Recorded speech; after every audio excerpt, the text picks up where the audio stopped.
Hello बच्चों, आज हम पढ़ेंगे धोरण 12। आज का विषय है बीए, चैप्टर नंबर 1, संचालन स्वरूप और महत्व।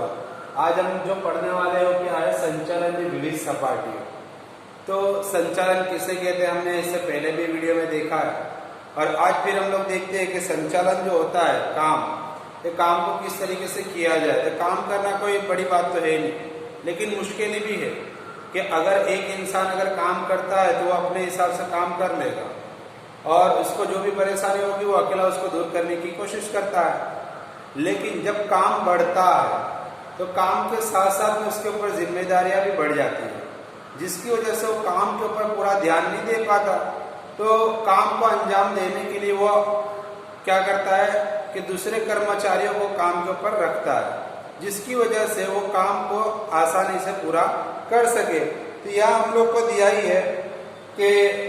जब कोई संचालक, अब यहाँ पर दो सवाल है, एक संचालक और दूसरा संचालन। तो संचालक कहते हैं किसको, देखरेख रखने वाले को, काम करने वाले को, और संचालन कहते हैं किसको, कि जिससे वो काम ले रहा है, यानी कि संचालन हो रहा है, काम को कहते हैं। तो यहाँ पर हम लोग को देखना है कि जिस तरीके से काम के अंदर इजाफा होगा तो आदमियों के अंदर यानी काम करने वाले कर्मचारियों के अंदर भी इजाफा होता है। तो जितना ज्यादा काम बढ़ता जाएगा उतना कर्मचारियों की तादाद भी बढ़ती जाएगी, जिसकी वजह से इस संचालन को करना उसके लिए थोड़ा मुश्किल हो जाता है। इसके लिए उसकी कुछ सपाटी बनाई जाती है इस तरीके से कि उसके अंदर 3 किस्म की सपाटी दी गई है, जिसमें पहला जो सपाटी हम लोग को दिया गया है कौन सी है, देखो संचालन तरीके कौन आएगा। तो यहाँ पर हम लोगों ने लिखा है मैनेजिंग डायरेक्टर या जनरल मैनेजर, जो अपने निचले अधिकारियों के ऊपर ध्यान रखता है, और कोई भी अगर उसके पास काम है, कोई ऑर्डर होता है तो काम को नीचे देता है। जो दूसरे अधिकारी ने विभागीय अधिकारियों के पास जाता है, जो बीच की सपाटी में आते, मध्य सपाटी जिसको बोलते हैं, जिसके अंदर किसका समावेश किया गया था कि उत्पादन करने वाले, खरीदारी करने वाले, बेचाण करने वाले कर्मचारी है, जो काम करने वाले हुआ, और पैसे को महत्व दिया गया। यानी जब ऊपरी अधिकारियों को जब काम बांटना रहता है तो काम को इस तरीके से बांटे ताकि उसको भी आसानी हो जाए। तो यहाँ पर हमारे पास 3 सपाटी है, जिसके अंदर पहली सपाटी है उच्च सपाटी संचालन, मध्य सपाटी संचालन और तर्ड सपाटी यानी निचली सपाटी। तो उच्च सपाटी के अंदर आएगा संचालक मंडल या मैनेजिंग डायरेक्टर या जनरल मैनेजर। दूसरे है विभागीय अधिकारी के अंदर उत्पादन करने वाला, खरीदारी करने वाला, बेचने वाला, कर्मचारी काम करने वाला और पैसे का समावेश किया। उसके बाद तीसरी सपाटी के ऊपर है निरीक्षक, यानी ध्यान दे रहे हो, जॉबर काम करने वाले, और फॉरमैन के माल को एक जगह से दूसरी जगह पहुंचाने वाले। तो यहाँ पर हम लोग को सबसे पहले उच्च सपाटी के बारे में पढ़ना है। तो उस सपाटी का संचालन जो है, इसके अंदर हम लोग को बताया ही है कि ये संचालन करने के लिए एक सर्वोच्च सत्ता यानी कि एक उपले अधिकारी को चुना जाता है, और वो उच्च सपाटी के रूप में जाना जाता है, जिसकी वजह से इस सपाटी के अंदर मैनेजिंग डायरेक्टर या जनरल मैनेजर का समावेश किया जाता है। तो उच्च सपाटी के अंदर कौन से काम होते हैं, तो सबसे पहले यहाँ पर हम लोग को दिया गया है कि जो काम होता है धंधा के एकम के हिसाब से, जो भी काम होता है जो गौण है यानी कि जिसको करना जरूरी है, तो ऐसे काम को अंजाम देने के लिए मैनेजिंग डायरेक्टर पहले से इसका प्लानिंग करते हैं। दूसरा चीज यहाँ पर हम लोग को बताया गया कि मैनेजिंग डायरेक्टर यानी कि जो डायरेक्टर यहाँ पर दिए वो धंधे के एकम के ट्रस्टी के रूप में कार्य करते हैं, यानी एक ट्रस्टी है, वो अपने नीचे अधिकारियों के ऊपर ध्यान रखकर अपने काम को सौंपते रहते, देते रहते, वो करते रहेंगे, उसके ऊपर वो ध्यान देता रहता है। तीसरी चीज यहाँ पर बताई गई कि जब भी कोई वहीवट करना होता है, कोई लेन देन करनी होती है, कोई बिजनेस करना, धंधा करने का होता है, तो उच्च सपाटी जो होती है वो अपनी निचली सपाटी वाले को काम की वहचनी करती है, यानी कि उनको जिम्मेदारियां देती है। तो उच्च सपाटी अपने निचले सपाटी के जो जुड़े हुए लोग अधिकारी है उनको काम की वहचनी करती है, यानी कि देती है काम, जिनको कौन सा काम करना है। उसके बाद उच्च अधिकारी जो होता है वो अलग अलग स्तर के हिसाब से एक अंदाज पत्र तैयार करता है, उसको मंजूर करता है कि किस तरीके से काम को बांटा जाए, काम का अंजाम किस तरीके से किया जाए। उसके बाद ये काम जो होता है आयोजन करना है, यानी कि प्लानिंग करना। तो आयोजन करना ये लंबे समय के लिए होता है कि उच्च अधिकारी इस काम को जब अंजाम देता है तो उसके लिए ज्यादातर ये ध्यान रखता है कि ये काम जो है लंबे वक्त के लिए होता है। तो लंबे वक्त चलने के लिए और मुनाफा हासिल होने के लिए वो अलग अलग निर्णय लेता है, व्यूह रचना बनाता है, प्लानिंग करता है कि प्लानिंग के हिसाब से इस काम को अंजाम दे सके, जिससे मुनाफा ज्यादा हो कमा सके, हर संचालन के ऊपर, हर सपाटी के ऊपर वो ध्यान भी दे सके। उसके बाद हम लोग को यहाँ बताया है कि जब भी कोई समस्या आती है तो उच्च अधिकारी जो होता है संचालक मंडल, उसको जटिल समस्या यानी कि कोई बहुत हालात ऐसे आ जाते हैं तो उस समस्या से निपटने का यानी कि उसका समाधान भी उसके पास होना चाहिए। तो उसके लिए उसको उसके बारे में नॉलेज होना चाहिए, उसके बारे में उसकी पढ़ाई होनी चाहिए। अगर उसके पास कानूनी जोगवाई के हिसाब से अगर वो पढ़ा लिखा है, समझदार है, तो कानूनी एतबार से वो इस समस्या को यानी कि परेशानी को हल कर सकता है। उसके बाद यहाँ पर दिया गया कि इस योजना के अंदर जो भी घड़तर यानी कि जो नीति बनाई गई है या जिसके ऊपर उसको अमल करना नियम बनाए गए, तो उन तमाम चीजों के ऊपर देखरेख रखने का कार्य कौन करता है? उच्च सपाटी। उसके बाद हम लोग को यहाँ पर दिया है कि जब भी कोई कंपनी को नफा होता है तो नफे की वहचनी करने में आती है डिविडेंड के रूप में या नफा का पुनर्रोकाण, यानी कि जो नफा उनको मिला वो नफे में से अगर कुछ बचा है तो उसको धंधे को अगर आगे बढ़ाना है तो वो पैसा फिर से धंधे के अंदर लगाकर धंधे को वह बड़ा कर सकता है। उसी के साथ साथ में यहाँ पर आखिरी बताया है कि अलग अलग प्रवृत्ति यानी अलग अलग काम उसके बारे में उसको अहवाल तैयार करने पड़ते हैं ताकि काम को अंजाम देकर बिजनेस को बढ़ाया जाए, काम को बढ़ाया जाए। जब इसके पास अलग अलग तरह की किस्म की जानकारी अगर होती है तो काम को किस तरीके से बढ़ाना, काम को अंजाम किस तरीके से देना, काम को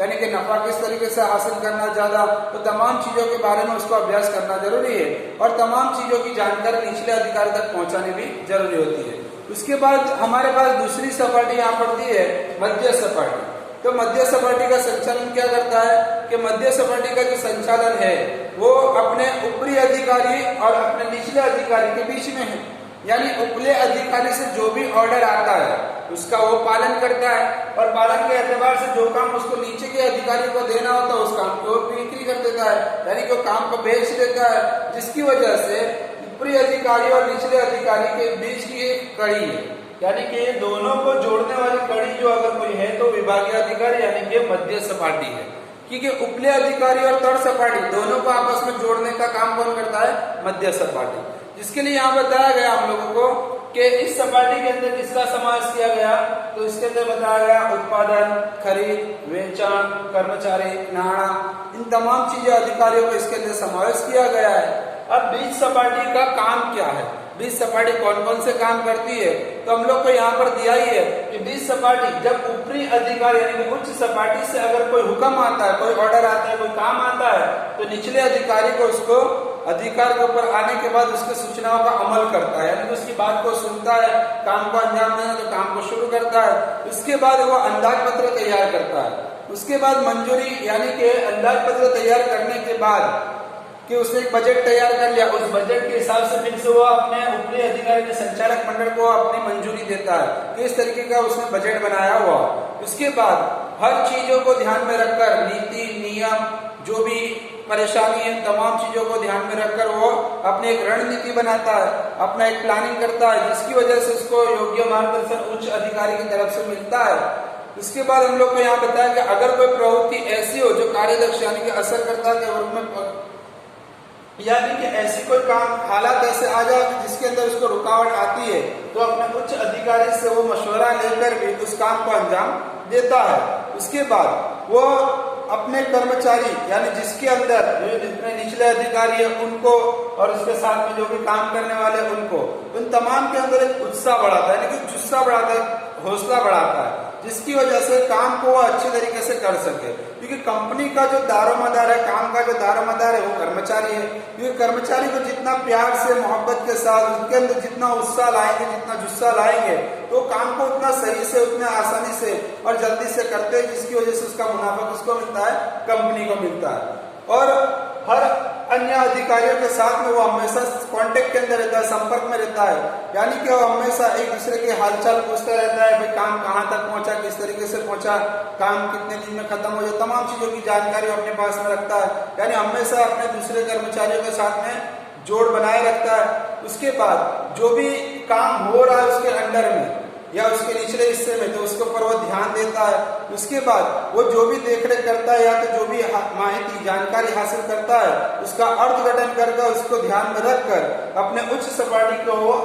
देता है। किस तरीके से उसने माहिती तैयार की, वो माहिती की रजूआत अपने उच्च अधिकारियों को देता है। उसके बाद तीसरी सपाटी जो हमारे पास में वो थर्ड सपाटी यानी कि निचली सपाटी, निम्न सपाटी बोलते हैं उसको। उसके अंदर कौन कौन आएगा, तो हम लोग ने यहाँ लिखा है कि निरीक्षकों, जॉबर और फॉरमैन। अब इनका काम क्या है, क्योंकि भाई इनको तो अपने उपले अधिकारी से जो भी ऑर्डर आया है इनको तो वो काम करना ही है और ये पगार के ऊपर रहते हैं। यानी जब उपला अधिकारी इसको अगर कोई काम देता है तो काम को बजा लाना, यानी वो काम को अंजाम देने का काम करते हैं। तो इनका काम कौन सा होता है कि कामदारों का कार्य है यानी कि निरीक्षण करना, यानी कि ध्यान देकर काम को अंजाम देना है। उसके बाद हम लोग को यहाँ पे बताया कि काम को करते वक्त उनके अंदर एक शिस्त होना चाहिए और उनके अंदर एक जुस्सा होना चाहिए ताकि वो काम को अच्छी तरीके से कर सके। उसके बाद ये जो काम यानी कि इनको जो करना है वो रोजिंदा काम है, यानी कि रोजाना का काम है। वो रोजाना एक ही काम करेंगे, जिस तरीके से ऊपर से ऑर्डर आएगा उस तरीके से उसका आयोजन करके उसका काम को अंजाम देते रहेंगे। और जब कर्मचारी के अंदर यानी कि काम करने वाला जब अच्छी मेहनत करता है तो मेहनत से खुश होकर ऐसे लोगों की या तो बदली, बढ़ती इस तरीके से यानी उनको मिलती है, यानी कि तालीम के हिसाब से यानी इनकी पोस्ट बढ़ जाती है, उनका दर्जा बढ़ जाता है। इसके लिए यहाँ पर अधिकारियों की सूचना के मुताबिक उनको काम को अंजाम देना पड़ता है। उसके बाद यहाँ पर दिया गया कि जो भी यंत्र यानी कि जो भी चीजें, सामान जिनके पास आता है उस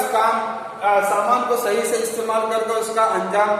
तक पहुंचाना रहता है, यानी कि काम करते वक्त सामान को सही मायने में उसका इस्तेमाल करना है। इसी बाद अगर कोई प्रश्न, कोई सवाल ऐसा उनके सामने आ जाए जिसका जवाब उनके हाथ पास में नहीं है तो वो अपने उपले अधिकारी का कांटेक्ट करता है और उनसे उसका जवाब हासिल करता है। तो थर्ड सपाटी के अंदर उनको भी अपने एक अहवाल तैयार करने रहते हैं कि उसने काम को किस तरीके से अंजाम दिया, किस तरीके से उसने मटेरियल का, सामानों का इस्तेमाल किया। उन तमाम चीजों को ध्यान में रखकर अपने उपले अधिकारी को फरियाद भी कर सकता है कि अगर कोई चीज की कमी है,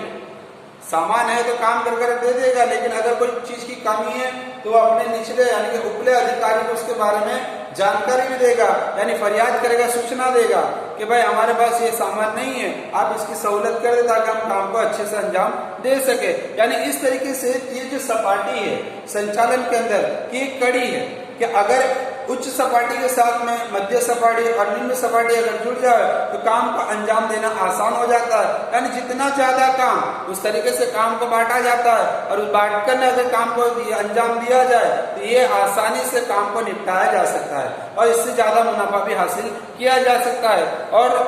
ज्यादा मुनाफा हासिल कर अपनी कंपनी का रेपुटेशन यानी कि अपनी कंपनी का नाम भी वो बढ़ा सकता है।